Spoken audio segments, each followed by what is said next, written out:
Das ist das iPhone XR, das dritte neue Apple-Smartphone in diesem Jahr. Nicht seit September, sondern erst seit Ende Oktober auf dem Markt.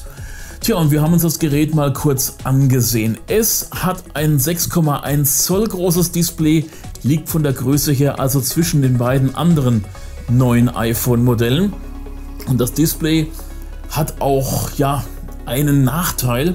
Der ist nicht mal die LC-Technik anstelle von OLED, die hier zum Einsatz kommt. Die Farbdarstellung ist durchaus völlig okay, wirklich sehr, sehr gut, kann man nicht meckern, aber die Displayauflösung, die liegt wirklich unterhalb von Full HD und das ist eigentlich gerade bei einem so hochpreisigen Gerät, man zahlt immerhin mindestens 849 € ohne Vertrag, dafür ist es eigentlich wirklich zu schwach. Das darf man nicht machen, wobei ich eines sagen muss, im normalen Alltag erkennt man wirklich keine einzelnen Pixel. Im direkten Vergleich mit dem iPhone XS Max, da sieht man dann vielleicht möglicherweise bei hochauflösenden Fotos und Videos, dass es geringfügig schlechter ist, aber so im normalen Alltag muss ich sagen, ist es trotz allem völlig okay, auch wenn die Displayauflösung wirklich rein nominell, rein rechnerisch deutlich schlechter ist. Zweite Neuerung auf der Rückseite, es gibt keine Dualkamera. Das iPhone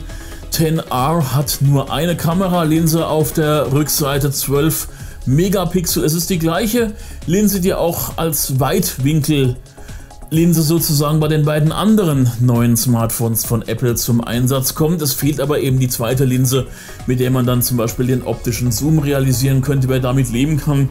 Ansonsten ist die Kamera wirklich sehr, sehr gut, gerade auch bei schlechten Lichtverhältnissen. Deutlich besser als beispielsweise die Kamera des iPhone 8 aus dem vergangenen Jahr. Das System läuft sehr, sehr flüssig. Es kommt ja auch der gleiche A12 Bionic Prozessor zum Einsatz, der auch beim iPhone XS und beim iPhone XS Max verbaut wurde. Allerdings gibt es nur 3 GB Arbeitsspeicher, aber im praktischen Einsatz, es gibt keinen großen Unterschied. Also ich habe wirklich nichts gemerkt. Apps starten ohne Verzögerung, das System läuft absolut flüssig, es gibt kein Ruckeln, kein gar nichts. eSIM und Dual-SIM gibt es natürlich genauso wie bei den anderen beiden neuen iPhone-Modellen. Wer jetzt unbedingt 512 GB Speicherplatz braucht, der hat in dem Fall Pech gehabt, gibt es bei diesem Modell nicht. Dafür gibt es mit 128 GB eine Speichergröße, die vielleicht für den einen oder anderen durchaus interessant sein könnte und dies eben bei den S-Modellen nicht gibt. 64 GB ist für viele doch ein bisschen knapp, da muss man dann doch vielleicht die eine oder andere Einschränkung in Kauf nehmen, wenn man gerne Spiele installieren möchte und ähnliches.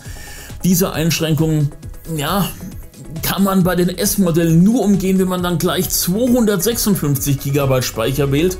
Und das ist dann für viele schon wieder überdimensioniert. Man zahlt für eine Leistung, die man gar nicht braucht. Beim iPhone XR wiederum bekommt man, wie gesagt, auch 128 GB. Und das ist sicherlich ein ganz guter Zwischenschritt. Besonders gut gefallen hat im Test auch die Akkulaufzeit.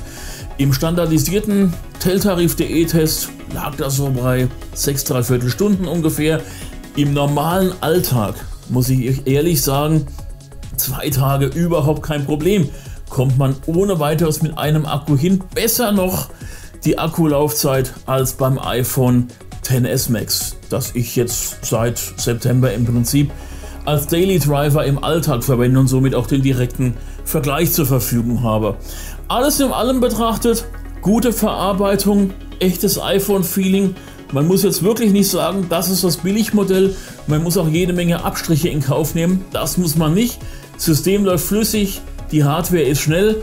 Man muss eben bedenken, dass die Displayauflösung nicht ganz so hoch ist, dass es auch kein 3D-Touch gibt, dafür eben Haptik-Touch, das heißt nicht fest aufs Display drücken für die zusätzlichen Funktionen, sondern einen Augenblick länger den Finger auf dem Display halten, um eben Zusatzfunktionen bei einer App oder halt eben bei Systemkomponenten nutzen zu können.